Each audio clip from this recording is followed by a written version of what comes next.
What is crack-a-lackin' fellow thermonuclear AFers? I am Dan Favale, joined by my certified fantabulous making his Hardwood Knocks debut puppy, Cosmo. Say hi, Cosmo. He's actually being kind of a dick right now, won't go to sleep, which is why he's with me, but I'm here just to give you a brief intro for a longer episode. But if you like puppies, hey, Cosmo, say hi. Hi to the camera, and subscribe on YouTube and to our podcast. If you've done all those things, share it, because look, puppy, Cosmo, how's that? Anyway, Grant and I had a long discussion about where the Golden State Warriors kind of go after their playoff series. I'm sure we'll talk more about them over the offseason. But the conversation ran I think it was over half an hour or close to it. And then because shout out to Grant, it was obviously later on the East Coast when we did it, which is where I live and he's on the West Coast. But when me and Grant first linked up to do this podcast, we had known each other for years. He was only going to do like an episode a week or an episode every other week. And he's given enough time to this podcast where he's on 2 episodes a week, 3 episodes a week. And so shout out to him. We were supposed to make this a quick conversation. It turned into basically its own podcast because we did stat padding, which is guess a player for anyone who's new around here afterwards. So just wanted to shout out Grant. Just the time commitment he has given this thing is above and beyond anything I ever could have expected, asked for. Still grateful to have him as my co-host, friend, colleague, the whole nine, and certainly more grateful for him than the butt ass NBA games we got through the first. Pelicans Thunder's on right now. I'm recording this very quickly. I'm going to edit it. The podcast, throw it up before, while I'm watching that game. But the first 3 games were not pretty. Anyway, I'm digressing. We talk about the Warriors, some stat padding, guess a player, and just a programming note because we've been teasing it and we're really excited about it. We've been thinking a lot about it. We're going to do our biggest miss for every single team. I think that will go live at some point this week, so that'll be exciting. And we'll be tackling big picture stuff. We'll have playoff reactions. If you could hear Cosmo whining next to me in the background, very restless right now. Rough day around these parts. But we're going to have that go live when we're going to be talking more big picture things. We'll have some playoff reactions, I think, at the end of the week, but that you're going to be inundated with that coverage. So we're going to probably try and sprinkle in an episode or 2 a week where, not that it's not related to the playoffs, but maybe it's not related to the playoffs. Maybe it's the playoffs and something else. So I think that'll be a good change of pace, especially if more than half the league is technically, or about half the league is out. So if you're fans of those teams, you're going to want to maybe listen to something that's a different speed, and there will be teams that are eliminated in the days and weeks to come. But Cosmo's getting restless. I'm already talking longer than I wanted to.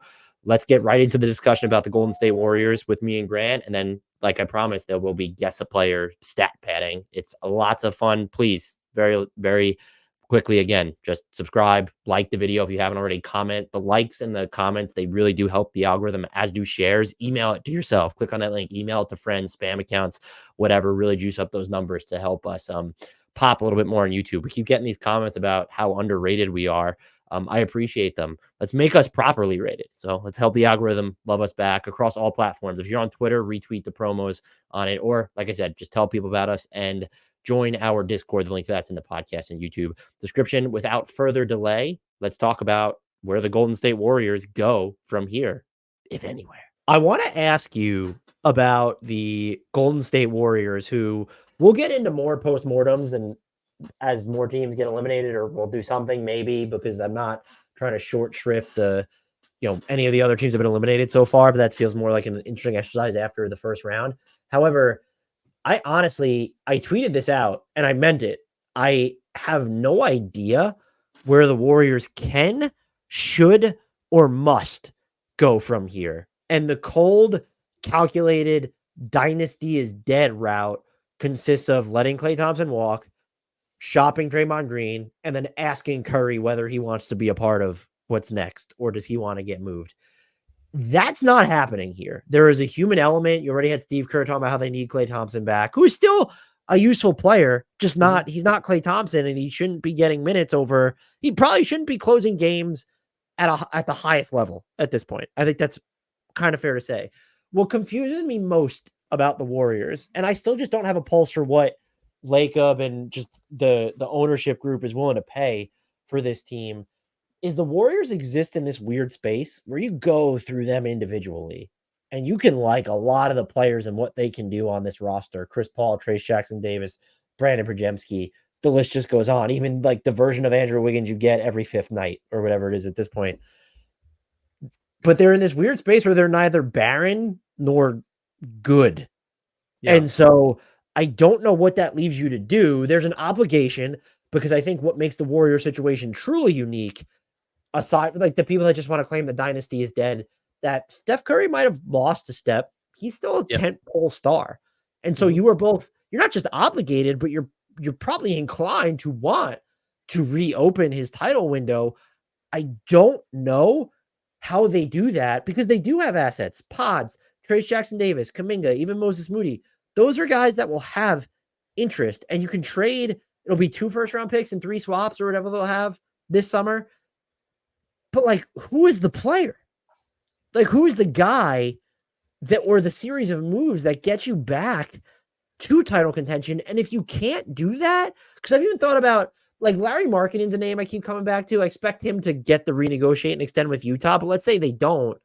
He's someone who makes a lot of sense for this roster. You allow, like, you could play him, Draymond, TJD, if he's still around after that trade with Steph, and then who's left over on the perimeter? Is Kuminga left over? Like, you could play those lineups and be kind of super huge and versatile at the same time. But like, it feels like they need a star, but it needs to be like someone who can generate their own looks and absurdly high quality. And that player doesn't seem like they're going to be available unless you're making wholesale concessions to the way that you would prefer to play, where it's we need to go after Donovan Mitchell or Trae Young or someone along those lines.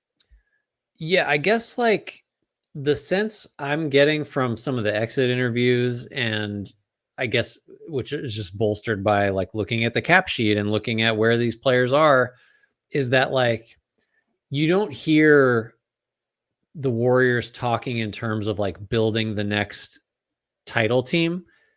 It's more framed around like, let's keep this group together. Let's try to win. Like Steph Curry said, like, I just want to win, whatever that looks like, I think was the quote.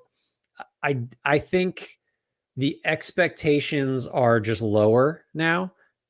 So which is weird because to your point, like Steph Curry is still someone that you would say like is owed a chance to compete at the highest level.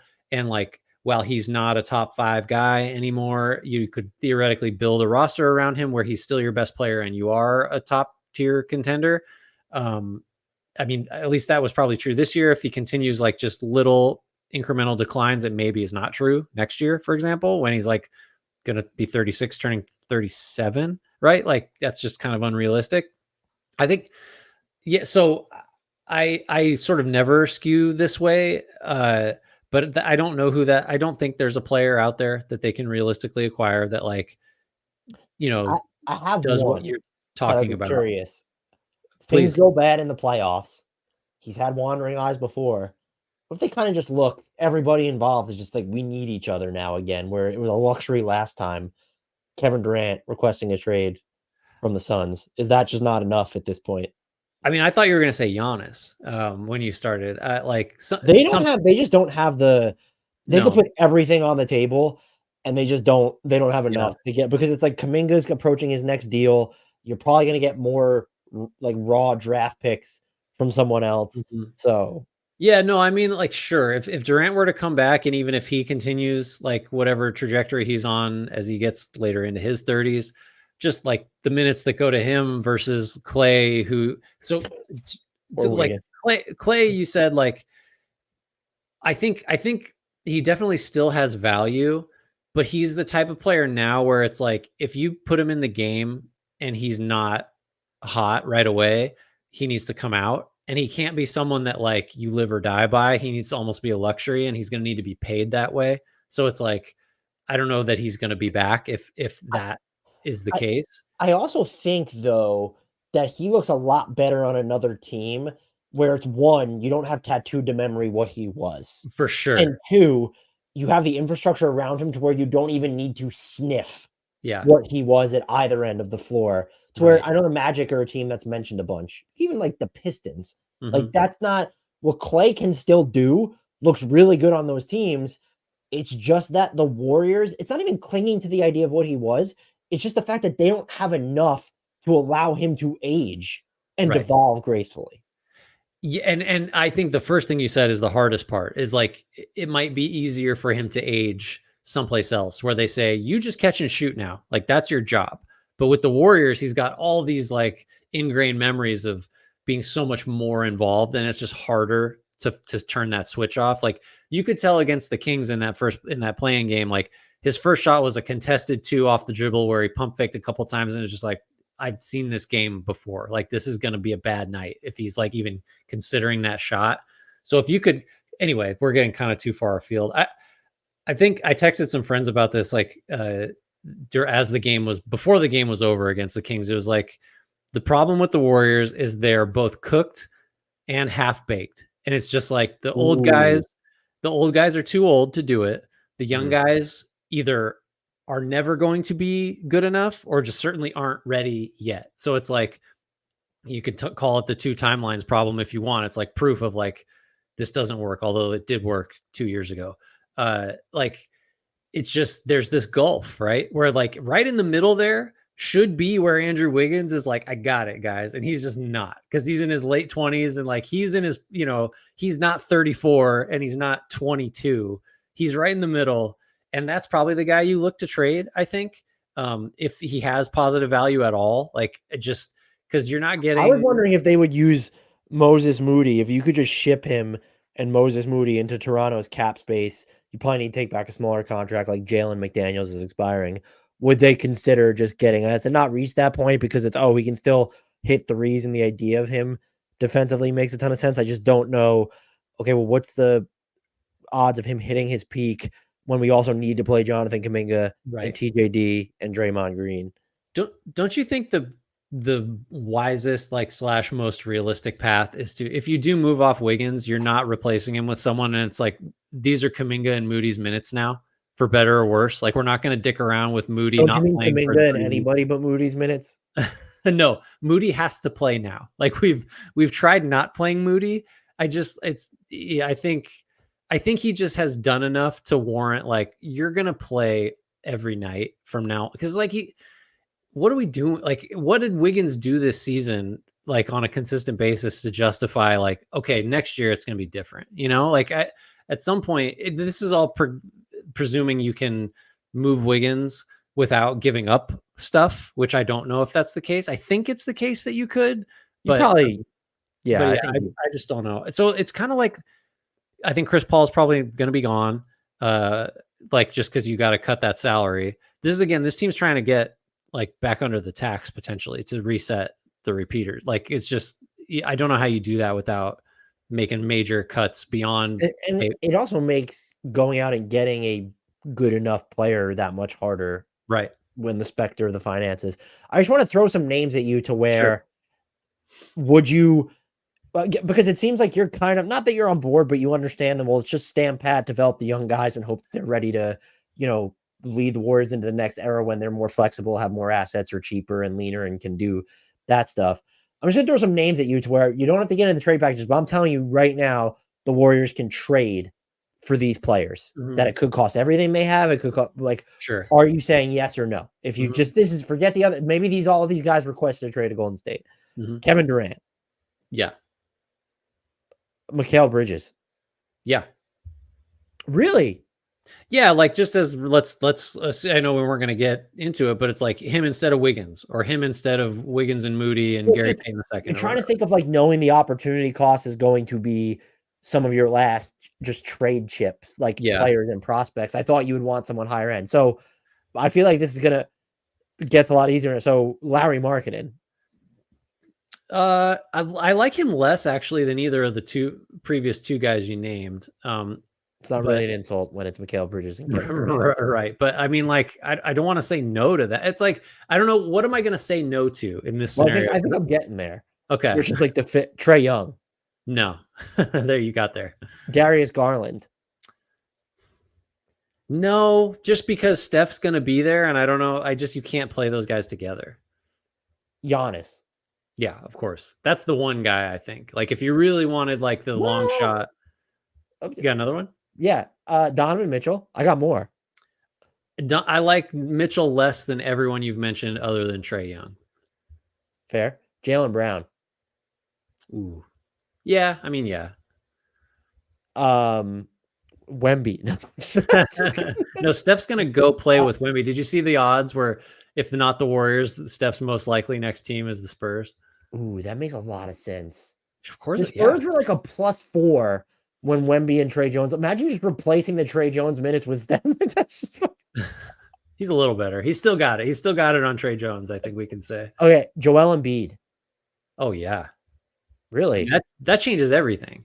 There's probably no Draymond there anymore, which is fine. You got to move on eventually. And like if you're gonna move, so to appease Steph in moving off of either Green or Klay Thompson, it almost has to be someone like of undeniable, like, oh yeah, we're not gonna say no to Joel Embiid, right? Like maybe that's the threshold test. Like, would Steph be cool with you can get this guy, but you don't have Draymond and or Klay anymore? I think Embiid, he would say like, all right, I could deal with that. I don't mean to give you PTSD, but LaMelo Ball. Oh, interesting.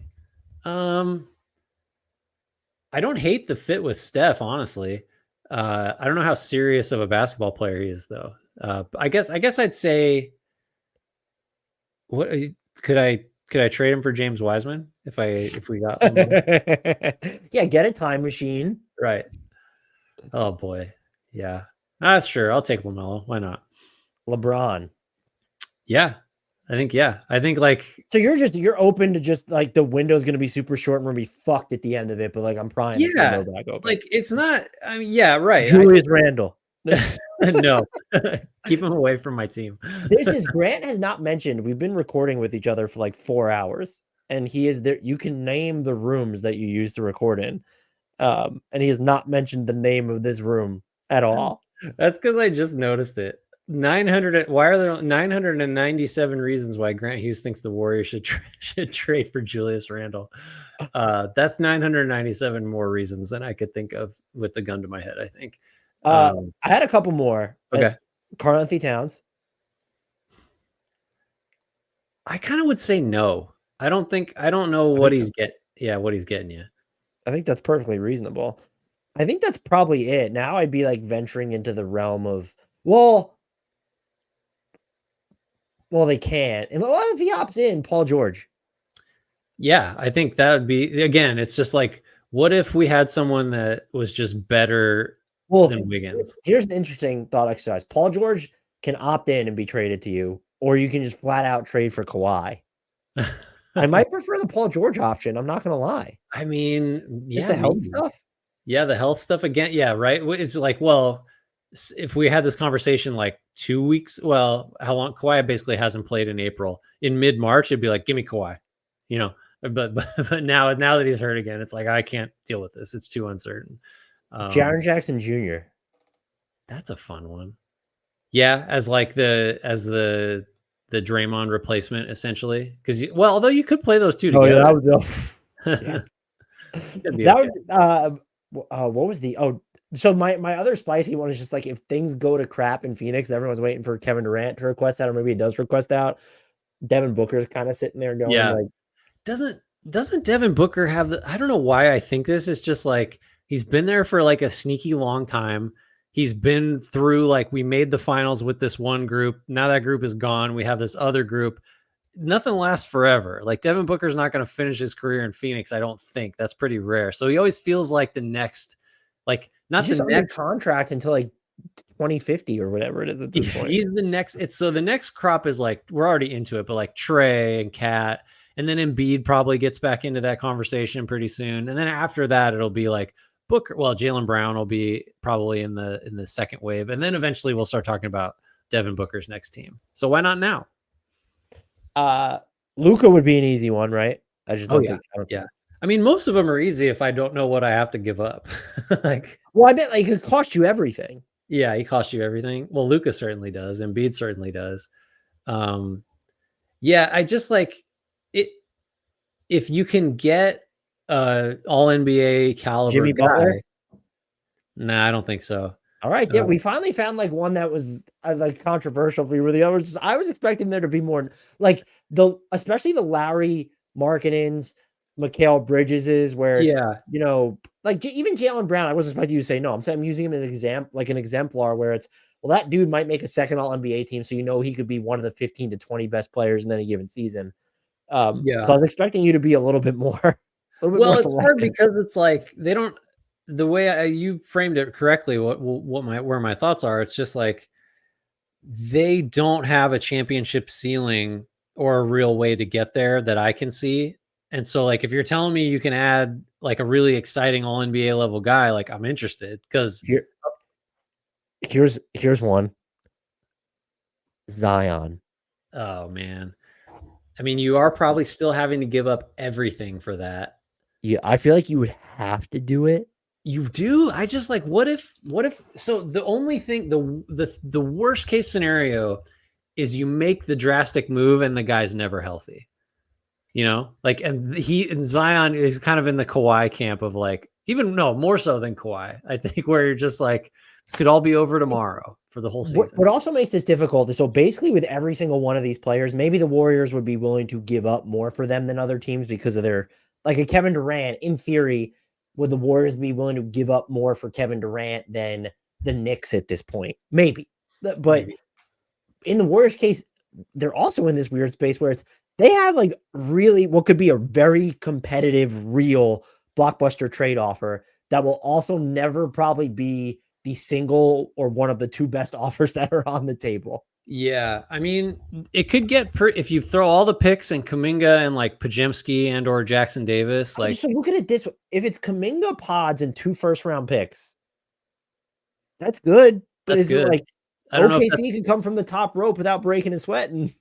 yeah. Well, I mean, it would depend. Like, right now, I think there were points this year where Kaminga's value was even higher, and maybe next year it'll even be higher, where it's like Kaminga's worth like 2 firsts or something on his own. But if he continues to be like, oh, this guy's maybe gonna threaten to be an all-star next year or something, like it's pretty close to yeah. But they don't have the ability to be like I don't know, 6 firsts and Cason Wallace and like Lou Dort or what like they can't touch It's a backup. lot of the market realities, and this happens with all trades, but like the Dame situation is a good example. Sometimes players are forced to go outside their wish list, is that they need to be at or very, very close to the top of a player's trade demand Right. Which, list.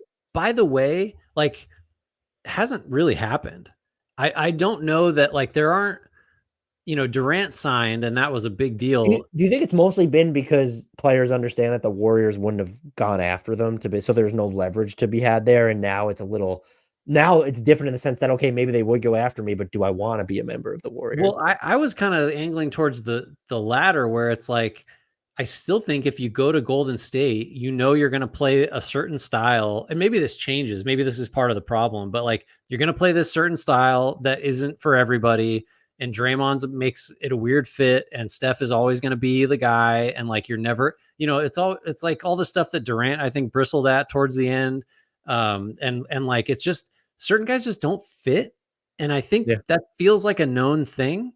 It doesn't mean it has to be that way forever, but like they've played a certain way for 10 years. And it's like, you probably know what you're signing up for if you go there now at this point. Like it's not and like, it is weird because I'd still, even though it's such a huge market and there's a fancy new arena and there's all these like Silicon Valley opportunities, it doesn't feel still like it's not LA, it's not New York.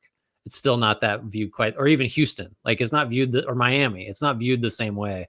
I don't think around the league in terms of like get me there. Like there hasn't been anybody really that's been like There was get a me to Golden report that State. like Giannis would want to play for the Warriors if it wasn't the Bucks that one time, like Yeah, before he won a title, I think. yeah. That's I mean that's the exception that proves the rule. It feels like to me.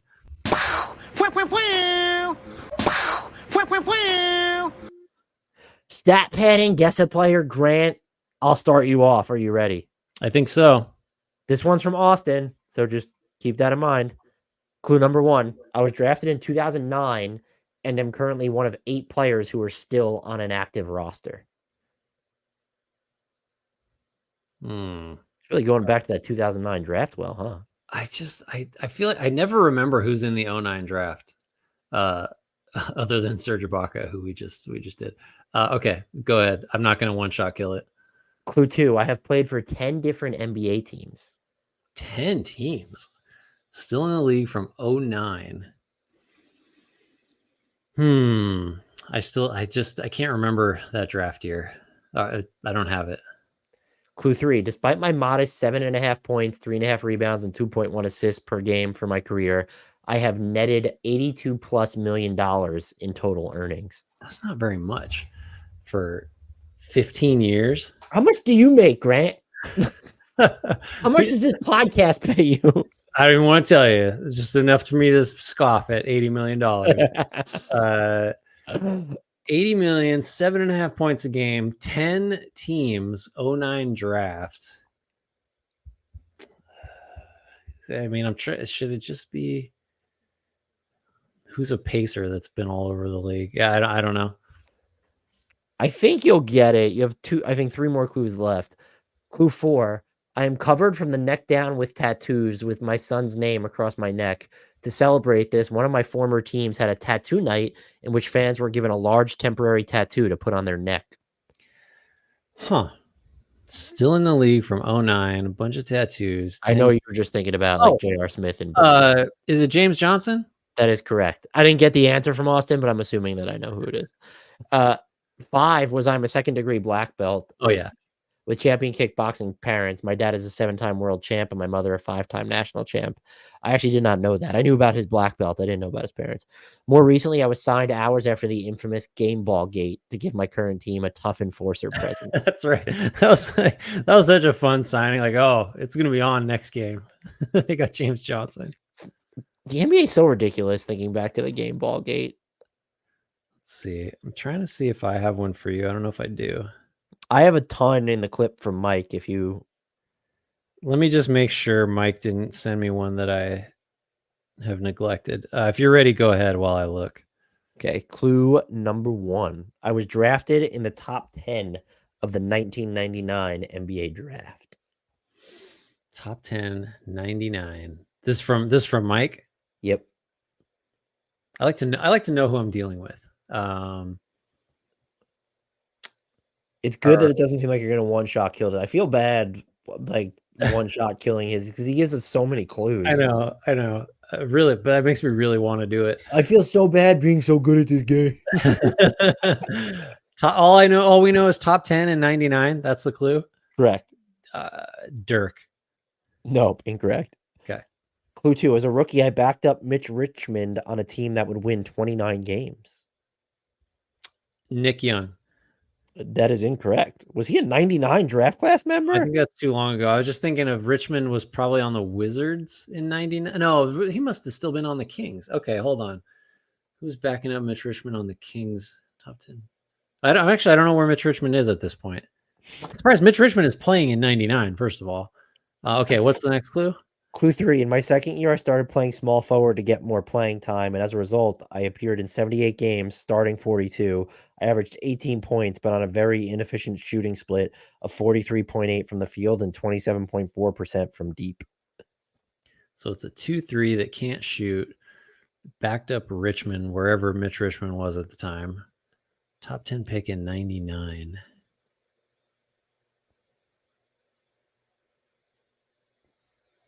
It's not Larry Hughes, is it? It is not Larry Hughes. I like that guess, though. Clue 4. In my third season, I moved back to shooting guard because of a new acquisition, and my scoring improved to 20 points per game, and my three-point percentage hit 38%. I don't even know where we are. This is the problem. 2001 at this point. 01, averaging 20 a game. Yeah, I'm hung up on the Richmond thing. This always happens. And so now I'm like, this might be, I think this clue will turn it for you. Okay, let's hear it. Clue 5. I was traded the following offseason with Bobby Simmons and Hubert Davis for Jerry Stackhouse and Brian Cardinal. I think the team I went to won this trade. Traded with Bobby Simmons and Hubert Davis, you said? Yeah, so now you know the team he was on, and you should know the team he was going. Well, do I? I want to say he was on the Clippers, but I don't know if that's right because I think of Bobby Simmons on the Clippers for Stackhouse. So you end up in, I guess, Philly or Detroit. I don't know. I don't have it. Okay, clue 6. In my first season there, I made the playoffs for the first time and helped the team rally to defeat the Magic in the first round, despite trailing 3-1. The head coach of the Magic was Doc Rivers, sparking memes that would last a generation. Okay, so this is oh man. I think it must be getting late. I'm all jumbled up. Is this guy on the Bucks now? Because wasn't it the Bucks that knocked out the Magic? Is that the McGrady series? Maybe I don't know. I still don't have it. I'm gonna need some more clues. Well, you have like 3 more, so Okay. that's good. So clue number 7, in my second season, I broke my nose twice. I think Grant should know by now who I am. Oh, Hit it's it. Rip Hamilton. Yeah, all right. Okay. Clue 8 was I was on the 2004 NBA championship with Detroit. Uh, Clue 9, I played with the Bulls from 2011 to 2013. Clue 10, I ultimately retired in 2015 after I broke my foot. Okay, so he was on the Wiz. He was drafted by the Wizards, and he was backing up Mitch Richmond there. So I wasn't. I forgot he was on the Wizards. Okay, man. Do you have any for me? Or want to do one more for this one? Is I got another one for you. actually like two or three from Mike that I could go to. Yeah, let me give you this one from Mike. Clue number 1. I was an international player drafted in 2008 by the Blazers. I'll just combine these two clues. I was traded to the Bulls on draft day. Cristiano Felicio. It's a really good guess, but that's not who it is. Clue 3. I came stateside in 2010, signing a 2-year deal. Drafted by the Blazers, traded to the Bulls, came stateside in 2010.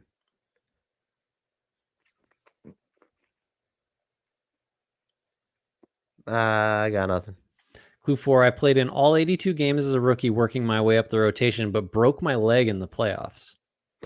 Ooh, rookie in the playoffs, international, broke his leg on the Bulls. In 2010, 2011 at that point, I guess. 80 games as a rookie. I guess that'd be 10-11. So what? Is So that that's Derrick Rose is on that team. Luol Deng? No, that's a good guess though. All right. Clue 5. I started only 2 games my sophomore year, but was thrust into the starting lineup after an all-star teammate of mine got injured. Oh, we should start naming Bulls point guards. Aaron Brooks isn't an international player, is he? No. Um, You're probably getting it next clue. let me try and take another. Kirk Heinrich? Nope. No. Oh. All right, hit me again. Clue 6. That offseason, I signed as a restricted free agent with the Rockets for $25.1 million. That offseason, Bleacher Report referred to the pairing of me and fellow free agency signing Jeremy Lin as fitting together like peanut butter. Oh my God, Omar Ashik. No, Is this your line? Peanut butter and frog meat? Did you write that? I have no idea. That was so. I don't think so. That feels like it could have been you. No, I wouldn't have said that. I don't think I was. I don't know. That could have been anybody. Let's see. 7. My 2. Yeah, I'll read some more. You got it. It is Omar Ashik. My 2 years in Houston didn't go well. After 2 seasons, I was traded in a 3-team deal involving Trevor Ariza, Alonzo G, and Omri Caspi. In 2015, when everyone got paid, I got paid and a half, signing a 5-year, $60 million contract and being labeled as one of the least movable deals in the league. Who gave him that? Was that New Orleans that paid him all that money? Limited to 31 games, diagnosed with Crohn's disease, losing 31 pounds. Did not remember that. Traded for Jameer Nelson and Tony Allen, with a first for Nikola Mirotic and a future second. In 2022, Bleacher Report's Dan Favale wrote about my placing in the top 15 of All-Star voting in 2014 that I, quote, should have never sniffed the top 50, let alone the top 15. Seems like a reasonable take to me. Man, that guy's smart. All right. Did you have one or you want another one? Let me give you this one. It is long. He has 14 clues here, so you should, if you don't know it, you should really want the one-shot kill here. Guess so, and in parentheticals, this is Mike's all-time favorite player, so no pressure. Okay. You ready? I was drafted in a class that only produced 3 All-Stars and 0 Hall of Famers and was rated as the worst and it was rated as the worst draft of all time by ESPN.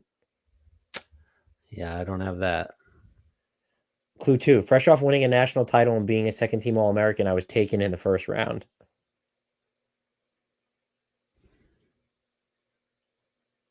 Elton Brand. Incorrect. No, okay. Clue 3, as a rookie, I started 49 games, averaging 9.3 points on 43% shooting and 38% three-point shooting. Nope. Clue 4, my second season, I upped my scoring to 14 points per game, increasing my efficiency in the process while starting 56 of 63 games. I said we don't have a year yet. I have no idea. Yeah, keep going. Clue 5, in year 3, I started a career-high 80 games, being third on the team in scoring, but essentially leading the team as Vince Carter missed 40 games, and our second leading scorer, Rashawn Leonard, only played 63 games. So Rashawn Leonard and Vince Carter are the timestamps. I mean, like, was Vashawn Leonard on the Raptors? I guess. I don't know. I think of him as a Heat guy. So that assumes Carter. This is a Carter's Raptor. Okay. Damon Stoudemire. No. Morris Peterson. Correct. Ah, nice job. Clue 6 was, it was after this season in the summer 2004, I met an 8-year-old Mike Hernishin at a basketball camp the Raptors lent their name to in the suburbs and spent a full hour shooting hoops with him. Mike, Damn, how am I going to guess it? How am I guessing it from that clue, Mike? Come on. Clue 7. Hey, you got it beforehand. Who gives a shit? That's true. Clue 7. The following season, after Lenny Wilkens was fired, the team brought in Kevin O'Neal, who would prove to be one of the worst coaches in NBA history. Some lowlights for the team included averaging 85.4 points per game, only scoring 56 points in a loss to the Timberwolves, the lowest in the post-shot clock era. The team receiving a call from the NBA to ask why our offense was so inept at scoring. Vince Carter being so pissed off at management that he said he wasn't going to dunk anymore. Trading Vince Carter for Aaron Williams, Eric Williams, and Alonzo Mourning, who would never play a game in Toronto. The pick that would later become Joey Graham, but could have been Danny Granger, and a pick we never used that ended up being Ronaldo Balkman. Nick Legend. Clue 8, anyways, fan favorite in Toronto. I played in all 82 games for 4 straight seasons, being in and out of the lineup while competing for the starting spot with Anthony Parker. Clue 9, I have one of the most absurd buzzer beaters of all time to send a game against the Wizards into overtime, thanks to Michael Ruffin for throwing the ball into the air with enough time for me to catch it and heave it. These were the only points I scored in the game. Clue 10, after the 2006-2007 season, the team let my deal expire and I signed with the New Orleans Hornets on a 4-year, $23 million contract. Clue 11, my time with the Hornets was underwhelming as I averaged single-digit points and my shooting had fallen off. Clue 12, I retired in 2011 after I was traded from OKC to Charlotte and waived 4 days later. Clue 13, I spent time as an analyst in Toronto from 2015 until 2017, leaving the company as behind the scenes. I didn't get along with Raptors color commentator Jack Armstrong, and I was never really a great analyst to begin with. Final clue, I am third all-time in Raptors history for games played, third in threes made, 7th in points, and 10th in rebounds. Shit. I never would have gotten that. Armstrong, by the way. What's that? I said, who's not getting along with Jack Armstrong? I've never met him, but he sounds like a lot of fun on the broadcast. You know. Do you want to give me one more and then we'll skedaddle? Sure.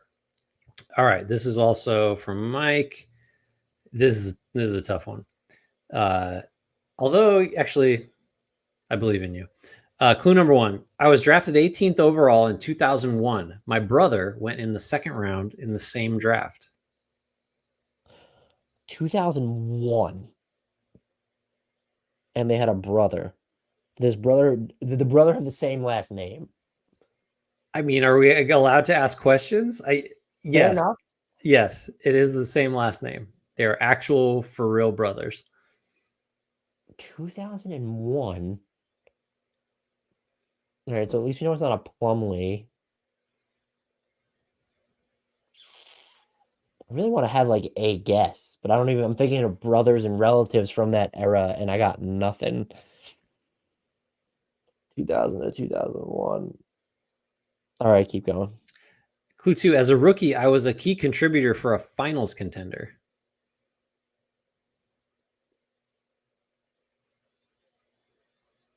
Nope. Clue 3, during my rookie season, I made the controversial decision to state on camera that I was 2 inches shorter than I was listed as in college. I don't remember that. Keep going. 4. As a second-year player, I beat out a future Hall of Famer for a starting spot and would go on to start 144 games over the next 2 seasons. This led to me signing a 5-year, $25 million extension in 2004. Is this Andre Miller? Did he have a brother? Nope. Ready for clue 5? Clue 5. In 2008, I was traded to Memphis for Stromile Swift. Oh, I feel like that should be a dead giveaway. Traded to Memphis for Stromile Swift. No, I still don't have it. Clue 6. On draft day in 2008, I was part of the infamous Kevin Love for OJ Mayo trade and landed in Minnesota.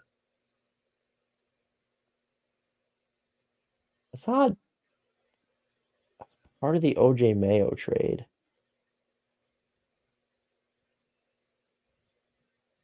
That wasn't it's not Robert Taylor, is it? Nope. I think he was the Dirk trade. Okay. All right, you're getting it on this one. You ready? Clue 7. I bounced around the league for a couple of years before making headlines for my bravery, becoming the first active player in any of the 4 major leagues to ever come out as gay. Oh, Jaron Collins? The other one. The other Collins, not the other guy to come out. Oh my God! Why can't I remember the other Collins brother? Holy shit! It's close. His first name is very close to the name you said. Jared, Jeff. Why? Oh my God! This is a first and guess a player. You know who it is, but you can't remember the first name. Oh. I mean, I could give you more clues, but they're not going to help. The brother of mine, this is clue 10. The brother of mine from clue 1 is my identical twin, who is the top assistant for the Pelicans, who you just named, Jaron Collins. So Jaron Collins, you said it's similar, Jeff. I would say, I think like for people my age, among men, it's like the most common first name. Jim?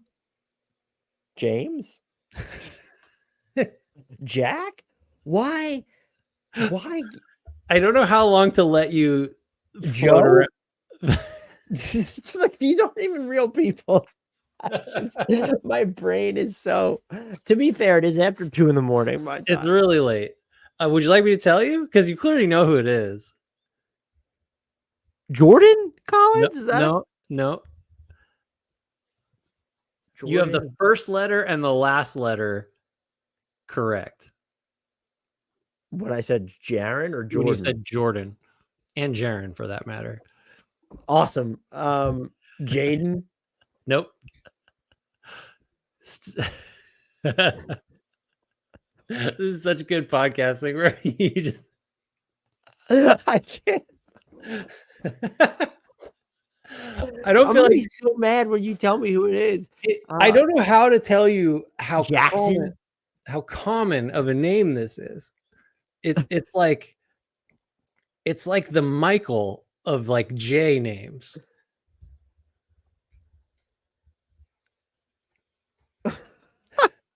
I have no idea. Maybe in New York it's not a common name. I feel like in California I had like, even now I have to like use their last names because I have multiple friends who have this first name. With a John? No, that's probably more common. But I don't know. For people my age, it's not. Johnson Collins? Is that a person?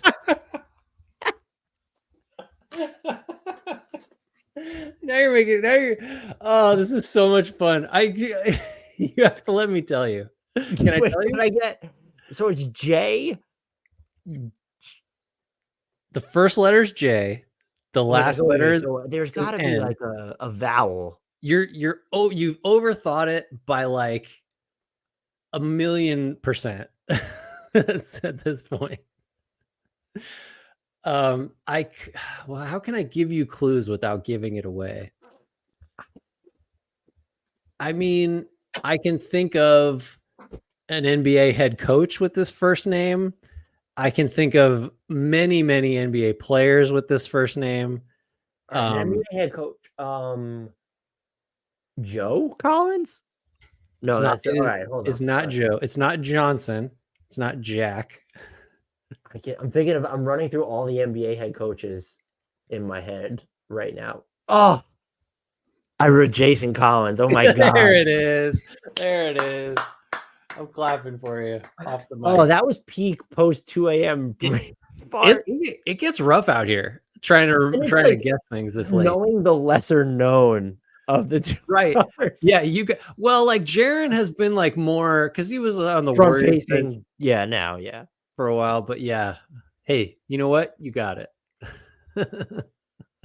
Please just take us out of here. I will Free take me. us out. Kill I me. feel like I have to give him a shout out somehow. Thanks Who? everybody for listening. Thanks for contributing your guest player clues, especially the last one. Really enjoyable time for me. If you haven't already, rate, review, subscribe wherever you get your podcasts, or on YouTube. Just thumbs up, positive comments, all that stuff helps grow the podcast. Tell your friends, tell your enemies. Join our Discord. The links for how to do that in the YouTube and podcast description, as are the links to check out our merch. That's going to do it. Shout out Frank Ntilikina. Apologies, Jared Allen. Second shout out, Jason Collins.